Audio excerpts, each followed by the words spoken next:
दोस्तों, Hurkaru times channel में आपका फिर से स्वागत है। डॉक्टर साहब, लास्ट एपिसोड में आपने सेक्सुअल लाइफ से रिलेटेड 4 फेसेस को डिस्क्राइब किया था, तो आज हम उसी टॉपिक को कैरी फॉरवर्ड करेंगे। सेलिब्रेसी फेज का तो चलो हम बाद में लेंगे, तो आप एक बात बताइए कि एक जो पर्सन है वो हेट्रोसेक्सुअल जो फेज है उसमें कैसे एंटर कर सकता है? ठीक है स्वपन जी।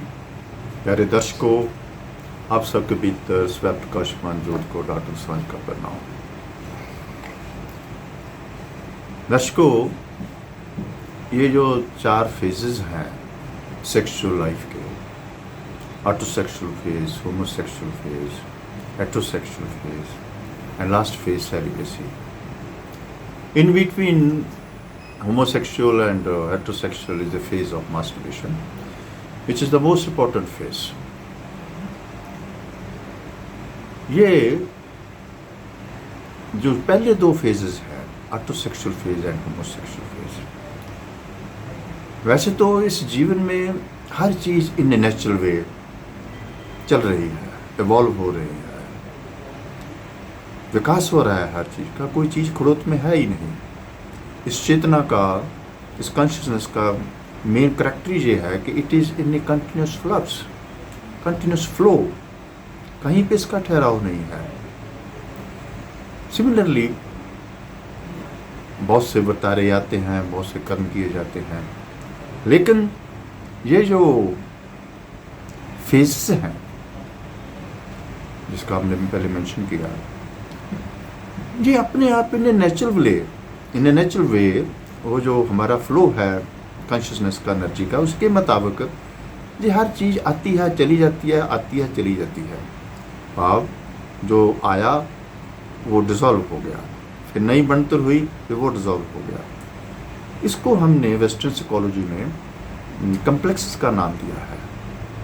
वेरियस कम्प्लेक्सेस जो है, अब आप देखें हमारी जो 19वीं एंड 20वीं सदी का जो पितामह है साइकोलॉजी के, सिगमंड फ्रायड की जो साइकोलॉजी है, जो हम MBBS में पढ़ते थे, बाद में भी उसकी स्टडी की, तो उसके बारे में भी आज थोड़ी सी बात करेंगे। लेकिन उनकी जो ये जो फेजेस की डिसोल्यूशन है, it is some sort of dissolution of the various complexes at the various phases of the life. So autosexual phase में भी जो various complexes in this evolution develop करते हैं, वो वैसे तो in a natural way dissolve हो जाते हैं। But ये जो हमारा समाज है ना, इसकी एक बेसिक संस्था है जिसको हम फैमिली इंस्टीट्यूशन बोलते हैं, परिवार की इंस्टीट्यूशन बोलते हैं। इसके साथ ही धर्म की इंस्टीट्यूशन जुड़ी हुई है। परिवार और सो कॉल्ड कम्युनल सेक्ट्स की जो इंस्टीट्यूशन है, उनके जो रिचुअल्स हैं, उनकी जो प्रीचिंग है, उसे सेपरेट नहीं हम उसको कर सकते। तो क्या नतीजा निकलता है कि मनुष्य के हर जीवन के हर मोड़ पे जो भी स्टेप आता है, उस पे ये समाज, the cultural conditioning and the institution of family point out करता है कि ये गलत है, ये मत करो, इसको नहीं करना, इस करने से ये हो जाएगा, वो हो जाएगा। इतनी some sort of factitious propaganda कह लो, कि झूठा जो प्रचार है, क्योंकि उन लोगों को नहीं पता, ना तो धर्म गुरुओं की इतनी उनकी ज्ञान है, ना पेरेंट्स की इतनी अंडरस्टैंडिंग है कि वो इस लाइफ को इन ए नेचुरल वे कंसिडर कर सकें। वो नहीं करते। ये जो इंटरप्शन है, इनहिबिशन है, रुकावट है इन सभी के डेवलपमेंट में, उसको बोल देना कि ये गलत है। तो ये जो भावना है, ये जो पिछली टाइम जो हमने जो फेजेस लिए हैं, इनको इन नेचुरल वे ये फेजेस डिसॉल्व नहीं होते। ऑटोसेक्सुअल फेज भी डिसॉल्व नहीं होता। रही बात होमोसेक्सुअल की, अब जो जब इस दुनिया की सरकारें, जो हुकूमतें हैं, वही जो कॉन्स्टिट्यूशन में जो कानून लेकर आए कि सेम सेक्स का व्यक्ति, सेम सेक्स की लड़की या लड़का आपस में मैरिज कर सकते हैं, उसको कानून बना दिया जाए, ये क्या है? ये तो एक डेलिब्रेट क्या बोलते हैं कि एक बीमारी की तरफ धकेलने की बात है। आपका ये कम्प्लेक्स डिसॉल्व नहीं होने देना। Non dissolution of the first phase of various complexes in the first phase of heterosexual, then in the homosexual phase, जो डिसॉल्व नहीं कम्प्लेक्स होते वो ही मनुष्य का करेक्टर बन जाते हैं। गलता स्वपन जी, इस चीज़ को पहले सोचना पड़ेगा कि ये क्या है ये कम्प्लेक्सेस। मैं थोड़ा सा इसकी और डिटेल में जाऊंगा, क्योंकि डिटेल में जाए बगैर ये सेक्स लाइफ का वो व्याख्या नहीं होगी। हमारे यहाँ इस मॉडर्न सिविलाइजेशन में जो भी पुरानी चली आ रही है, Indian civilization and western civilization, इसमें मैं 3 एनलाइटेंड व्यक्तियों की या 3 स्कॉलर्स की, 3 मनीषा की या 3 जो स्कॉलर्स हैं उनकी बात करूँगा। फर्स्ट है वत्सायन, इंडिया में जो पैदा हुए, Vatsyayan and Koka Pandit. Second is that Sigmund Freud, जो हमारे वेस्टर्न साइकोलॉजिस्ट हैं।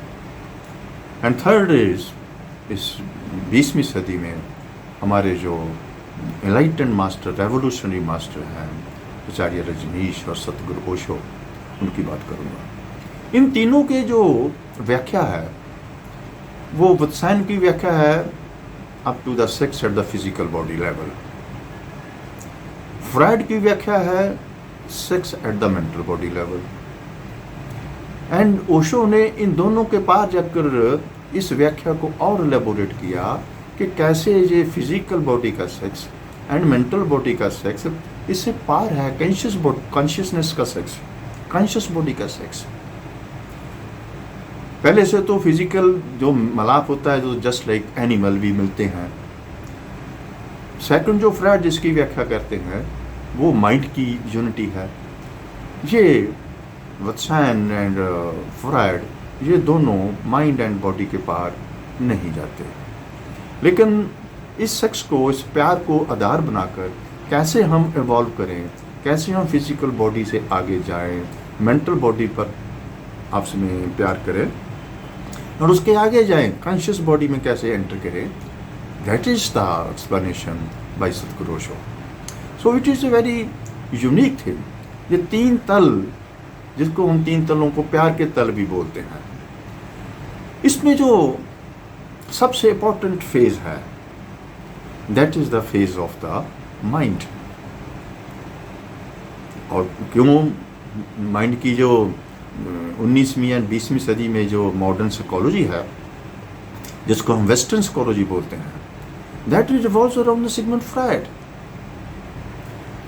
सिगमंड फ्रायड की जो मोस्ट एप्रिशिएबल कंट्रीब्यूशन है, जो मैंने as a doctor and all literature पढ़ के जो उससे नोट की है, कि सिगमंड फ्रायड ने, नो डाउट कि ये जो ईस्टर्न साइकोलॉजी है वो तो बहुत ही गहरी है, तो वो तो उसको तो हम व्याख्या नहीं कर सकते कि ईस्टर्न इंडियन साइकोलॉजी की कितनी डेप्थ में जाती है वो।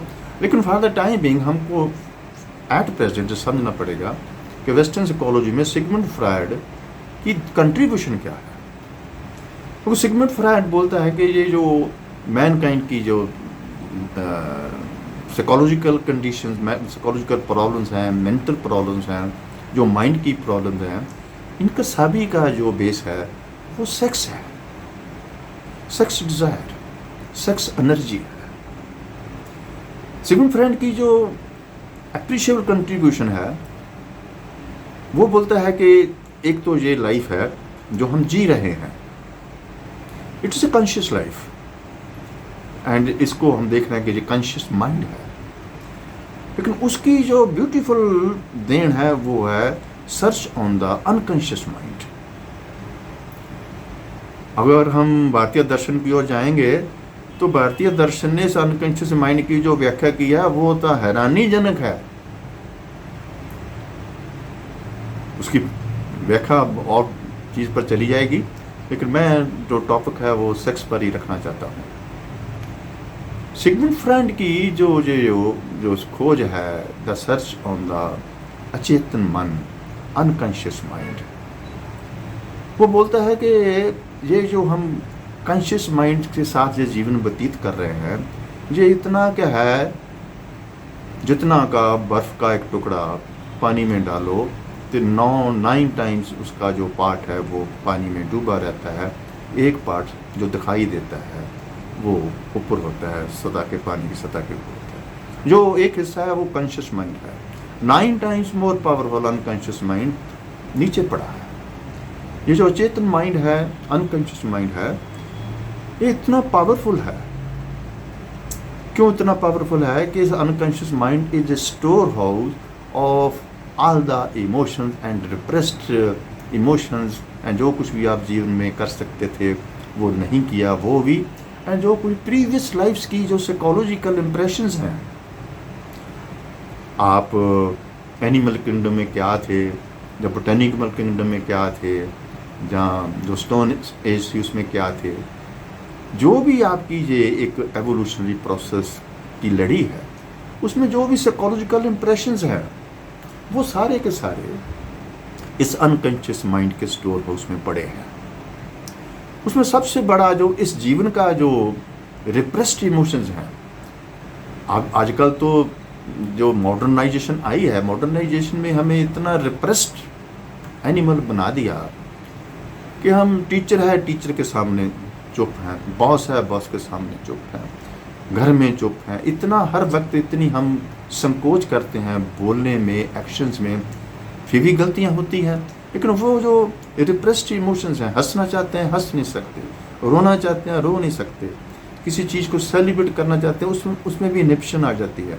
जो रिप्रेस्ड इमोशंस का process in the present life है वो भी उस अनकॉन्शियस माइंड में, अचेतन माइंड में स्टोर रहता है। वो जो चेतन माइंड है एक्चुअली वो उसकी जो हम अंग्रेजी में जिसको इंस्टिंक्ट बोलते हैं, उसकी जो वृत्ति है वो वृत्ति हमारे माइंड में आती है कि मैं ये चीज़ प्राप्त करूं। उस प्राप्त करने के लिए हम निकल पड़ते हैं। ऐसा हो जाता है कि अगर ये चीज़ मैं प्राप्त कर लूं तो मैं बहुत सुख प्राप्त कर लूँगा, मैं ऐसा हो जाऊंगा। बहुत मेहनत करनी पड़ती है, अगर वो नहीं मिलती तो बहुत दुख महसूस होता है। सपन जी, मैं आपको यहाँ पे एक बात बता देना चाहता हूँ, अगर जिसको चीज़ चाहत की है, अगर वो चीज़ मिल भी जाए, मिलने के बाद असली दुख शुरू होता है। जब नहीं मिलती तो दुख तो है ही है, मिल जाए तो दुख भी क्वालिटेटिवली एक वक्री रूप अख्तियार कर लेता है। फिर क्या हुआ, ये जो अनकॉन्शियस माइंड में पड़ी हुई हमारी वृत्तियां हैं, हमारा जीवन तो वो चला रही हैं। कॉन्शियस माइंड तो उनकी ही जो भी वृत्ति आती है, इंस्टिंक्ट आती है, उसको ही पूरी करता रहता है। भारतीय दर्शन ने ये जो अनकॉन्शियस माइंड की जो व्याख्या की है, इसको हमने नाम दिया है भारतीय दर्शन में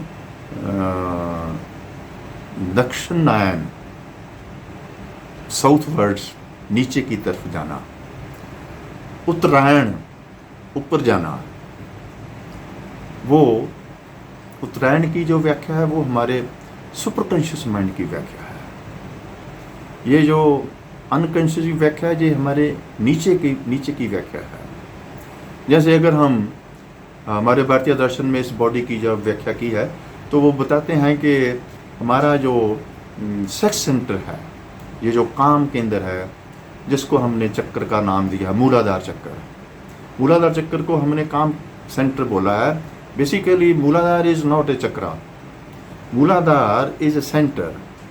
इस मूलाधार के ऊपर, इस काम सेंटर के ऊपर 6 चक्र और हैं, जिसको हमने भारतीय दर्शन में शुक्ल पक्ष बोला है। एंड इस सेक्स सेंटर के नीचे भी 6 और चक्र है, जिसको हमने कृष्ण पक्ष बोला है।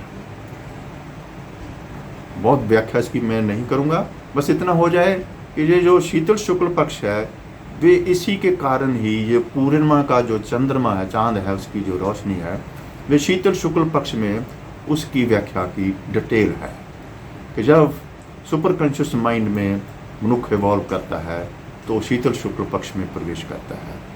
जब इस तरफ नहीं जाता, इसको हम बोलते हैं सुपर कॉन्शियस माइंड। इसकी बखो बखरी फेजेस हैं। इसके नीचे जो है उसको हम बोलते हैं कृष्ण पक्ष। उसमें अंधेरा ही अंधेरा है, रोशनी नहीं है, ज्योत नहीं है, और अंधेरा और अंधेरा और अंधेरा। ऐसे इस अंधेरे के 6 और चक्रास हैं। इस 6 सेंटर के नीचे 6 जो और चक्कर्स हैं, फेजेस हैं, वो अनकॉन्शियस माइंड के फेजेस हैं। 6 केंद्र के ऊपर जो ऊपर 6 चक्रास हैं शीतल शुक्ल पक्ष के, वो सुपर कॉन्शियस माइंड के वेरियस चक्रास हैं। वेस्टर्न साइकोलॉजी में, वेस्टर्न साइंस में सिगमंड फ्रायड ने या एडलर या और भी बहुत फेमस हमारे जो साइकोलॉजिस्ट हैं, वो सुपर कॉन्शियस माइंड के बारे में उनकी खोज नहीं है। वो इस तरफ जाते ही नहीं। उनकी खोज conscious mind and unconscious mind पर ही है। ये जो नीचे वाले जो हमारे डार्क साइड के अंधेरे के जो चक्कर है, इसको हमने हिंदुस्तान में रिद्धि सिद्धि बोला है। ये जो रिद्धि सिद्धि करने वाले लोग हैं, इसको भारतीय दर्शन बोलता है कि जो ये अंधेरे में जो सेक्स सेंटर के नीचे जाएगा, अंधेरे में जो साधना करेगा, उसको स्वर्ग मिलेगा, सुख मिलेगा, लेकिन मुक्ति नहीं मिलेगी। जो ऊपर जाएगा इसको छोड़कर, बेसिकली मैं इसलिए ये बात बोल रहा हूँ, ये जो सेंटर में पड़ा है conscious mind, between unconscious mind and super conscious mind, हमारी सारे की सारी जो anguish in the life, problems in the life, वो सारी की सारी के हमें कैसे मुक्ति प्राप्त करेंगे। मुक्ति प्राप्त तभी करेंगे अगर हम वो सेंटर में खड़ जाएं, जहाँ पे कॉन्शियस माइंड है, चेतन मन है, उसमें खड़ जाएं, उसमें खड़े हो जाएंगे तो मुक्ति मिल जाएगी। बहुत सारी चीज़ों से मुक्ति शायद एक बहुत बखरा टॉपिक है, लेकिन मुक्ति क्यों नहीं मिलती, दुख से मुक्ति क्यों नहीं मिलती? क्योंकि हम ये जो नीचे की अनकॉन्शियस माइंड की जो वृत्ति हैं, इंस्टिंक्ट हैं, उससे हम नहीं खड़ा चढ़ा पाते। सारी ज़िंदगी यही रहती है। इसमें क्या है, सेक्स की लाइफ में जो सबसे बड़ी चीज़ है वो है अट्रैक्शन टूवर्ड्स द अपोजिट। जो विपरीत है, जो विरोधी फोर्स है, उसकी तरफ अट्रैक्शन होती है। अपन जी इस बात को ध्यान से समझो। अट्रैक्शन किसकी तरफ होती है? जो आपका विपरीत है, जो आपका विरोधी है, वही आपको अट्रैक्ट करेगा। और उसकी जो अट्रैक्शन है वही ही सारी जीवन में कह लो कि the centre of the problem, the centre of the crisis of the Mankind is the attraction of the opposite. आप ऐसे नोट करके देखो, नॉर्मल लाइफ में, साधारण लाइफ में आपको जो भी चीज़ अट्रैक्ट करती है, मेरी बात को अगर याद रखोगे तो उस वक्त याद करना कि ये जो मेरे को, चाहे वो सोना है, चाहे कोई बहुत अट्रैक्टिव चीज़ है, लगा के यार बहुत सुंदर है, मन में आया कि मैं इसको पालूं। अगर उस वक्त दिमाग में आ जाए कि ये मेरी विपरीत है, ये मेरे अपोजिट है, ये इस नेचर का एक कितना ब्यूटीफुल लॉ है, the law of the opposite. The law of the opposite is such a beautiful phenomena जिसको समझने की बहुत ही ज़रूरत है। इसके बगैर यूनिटी नहीं हो सकती, क्योंकि अगर इस यूनिटी के बगैर बायोलॉजिकल विकास नहीं हो सकता, फर्दर ऑफस्प्रिंग नहीं होंगे, इस सृष्टि का विकास नहीं होगा। वो जो यूनिटी ऑफ अपोजिट है, जहाँ से एक तरफ वो आपको समझने की ज़रूरत है कि ये अपोजिट है जिसकी तरफ मैं अट्रैक्ट हो रहा हूँ, क्योंकि मैं अपोजिट है, ये मेरे को नुकसान पहुँचाएगी। पॉजिटिव उसका क्या है? खूबसूरती भी यही है कि अपोजिट से मिलेंगे तो विकास होगा, एवोल्यूशन होगा, फर्दर क्रिएशन होगी, बायोलॉजिकल डेवलपमेंट होगी। ये दोनों चीज़ों को अंडरस्टैंड, समझ पर बहुत जोर दिया गया। अब जो आप देखिए, होमोसेक्सुअल फेज जब डिसॉल्व होता है, उसका अगला फेज जो हेटेरोसेक्सुअल फेज होना है, उसमें बेसिक थिंग जो है that is attraction towards the opposite sex. Opposite जो है, the laugh of the opposite है, जो विरोधी है, जो विपरीत है, जो पोलर अपार्ट है आपसे, उसकी तरफ अट्रैक्शन होती है। That is a natural phenomena. उस नेचुरल फिनोमेना में तभी हम प्रवेश करेंगे अगर हम नेचुरली हमारा होमोसेक्सुअल फेस डिसॉल्व हो जाए।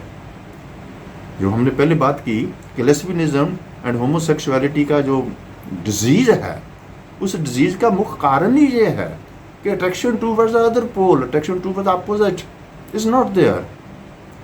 तो उसमें क्या निकलेगा? रुगन समाज, रुगन लोग।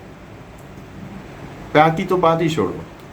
एंड अफसोस इस बात का है कि उस चीज को हमारी जो हुकूमतें हैं वो रिकॉग्निशन देती है, उस डिजीज को वो रिकॉग्नाइज करती है, और सारा समाज उसको रुग्ण बनाने की अवस्था में चल पड़ता है। एनीवे, ये जो appeal towards the opposite, attraction towards the poles apart, उसके बगैर ये जीवन चलेगा भी नहीं।